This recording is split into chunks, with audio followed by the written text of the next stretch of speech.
Welcome back to the ACE-CPT exam prep series. This is Lesson 8. We're in the domain of program design and implementation, and today we're covering physiological assessments. This lesson is all about the hands-on testing side of assessment: cardiorespiratory testing, body composition, and muscular fitness protocols. These are the tools you'll actually use in a session to find out where a client stands physically and to track whether your programming is working. Let's get into it. Let's look at what you'll be able to do by the end of this lesson. There are 4 objectives. First, you'll be able to compare the different body composition assessment methods and understand their trade-offs. Second, you'll explain how cardiorespiratory testing scales with the IFT phase your client is training in. Third, you'll compare 1RM testing, multi-rep max testing, and endurance testing, and know when each one is appropriate.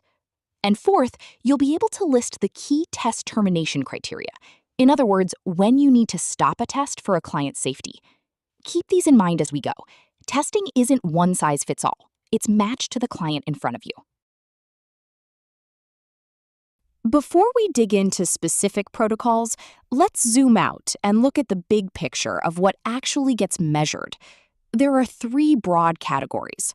First, body composition: skin folds, bioelectrical impedance, circumference measurements, and BMI.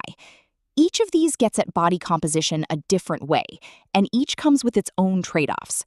Second, cardiorespiratory fitness, and this one scales with the IFT phase. You'll use VT1 testing for clients in fitness training, and VT2 testing for clients further along in performance training. And third, muscular strength and endurance: 1RM testing, multi-rep max testing, endurance tests, and for more advanced clients, sports skill measures. Notice the pattern here. The test always follows the client's training phase and goal, not the other way around. Now let's break down body composition specifically, because there isn't just one way to measure it. There are 4 common methods, and each has a real trade-off you need to know for the exam. Skin fold calipers measure subcutaneous fat thickness, the fold of fat just under the skin. The catch is that accuracy depends heavily on the skill of the person doing the testing. Bioelectrical impedance, or BIA, estimates composition by running a small electrical current through the body and measuring resistance. The trade-off there is that it's sensitive to hydration. A dehydrated or overhydrated client can throw the reading off. Circumference measurements, think waist, hip, and waist-to-hip ratio, are great for tracking change over time, but they're less precise if you need an absolute body fat percentage. And BMI simply compares weight to height. It's quick and easy, but it can't tell the difference between muscle mass and fat mass, which is a limitation we'll come back to in a moment. Now let's talk about cardiorespiratory testing. This builds directly on the 3-zone model you learned back in Lesson 5, so if that's fuzzy, it's worth a quick review. The submaximal talk test and the VT1 test are your go-to options for clients in fitness training and beyond. They're lower risk and appropriate for most of the clients you'll be working with day to day. VT2 testing is different. It's reserved specifically for clients in performance training because it pushes closer to a harder intensity and is meant for clients who are already well-conditioned and working toward performance-specific goals. So the rule of thumb here is simple: match the intensity of the test to the intensity the client is actually training at. Let's move on to muscular strength and endurance testing. There are 3 main approaches here. 1 repetition maximum, or 1RM, is the most direct way to measure strength. It tells you exactly how much weight a client can lift for a single rep. But it also carries real injury risk for clients who aren't well trained, so you have to be careful about who you use it with. Multi-rep max testing is a safer alternative. You estimate strength using a lighter load performed for multiple reps, and then calculate an estimated max from that. And muscular endurance tests, like a timed push-up test, are especially useful for tracking progress with clients in functional and movement training, where the goal is sustained capacity rather than a single maximal effort. Safety has to be part of every assessment. So let's talk about test-termination criteria, the signs that tell you it's time to stop a test immediately. Chest pain or angina, that's an immediate stop, no exceptions. A significant drop in blood pressure, more than 10 millimeters of mercury, especially if it happens despite the workload increasing, that's a red flag and a reason to stop. And an excessive rise in blood pressure, or unusual breathlessness or fatigue, or any signs of poor perfusion, things like lightheadedness, confusion, or a bluish tint to the skin known as cyanosis, all of these mean you stop the test right away. One important note, this is not the complete official list. Make sure you review ACE's official test termination criteria directly before sitting the exam.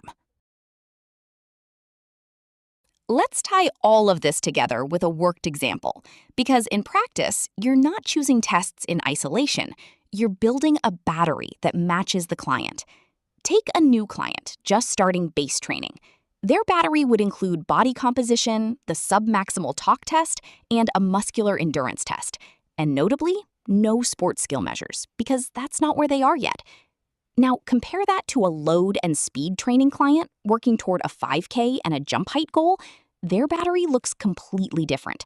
A VT2 test, multi-rep max testing, and sports skill measures specific to their goals.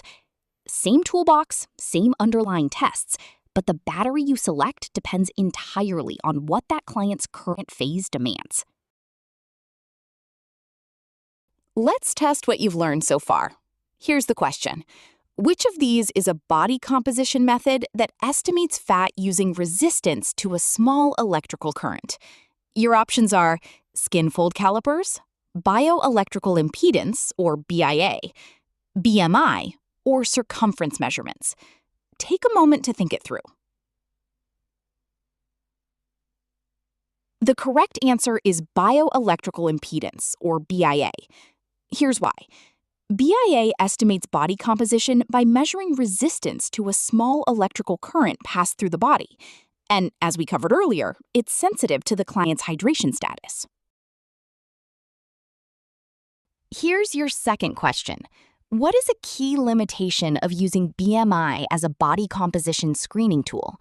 Your options are, it requires expensive lab equipment, it cannot be measured without a nurse present, it doesn't distinguish muscle mass from fat mass, or it can only be used with elite athletes. Take a moment to think it through. The correct answer is that it doesn't distinguish muscle mass from fat mass. Here's why that matters. Because BMI can't tell the difference between muscle and fat, it can actually misclassify a very muscular client as higher risk, even when their body composition is healthy. That's a limitation worth remembering, both for the exam and for how you interpret BMI with real clients. Let's recap the key points from this lesson. Physiological assessments cover body composition, cardiorespiratory fitness, muscular strength and endurance, and for more advanced clients, sports skill measures. Body composition methods each trade off accuracy, cost, and practicality differently. There's no single best method, only the right method for the situation. Cardiorespiratory testing scales with the IFT phase, VT1 for fitness training, VT2 for performance training. 1RM testing is the most direct strength measure, but it's also the highest risk. Multi-rep max testing and endurance tests are safer alternatives for most clients. And every single test needs clear termination criteria, so you know exactly when to stop for a client's safety. That's a wrap on Lesson 8. In Lesson 9, we're turning these assessment findings into real programs, specifically functional programming for stability, mobility, and movement. We'll take everything you just measured and start building it into actual training plans for functional and movement training clients. See you in the next lesson.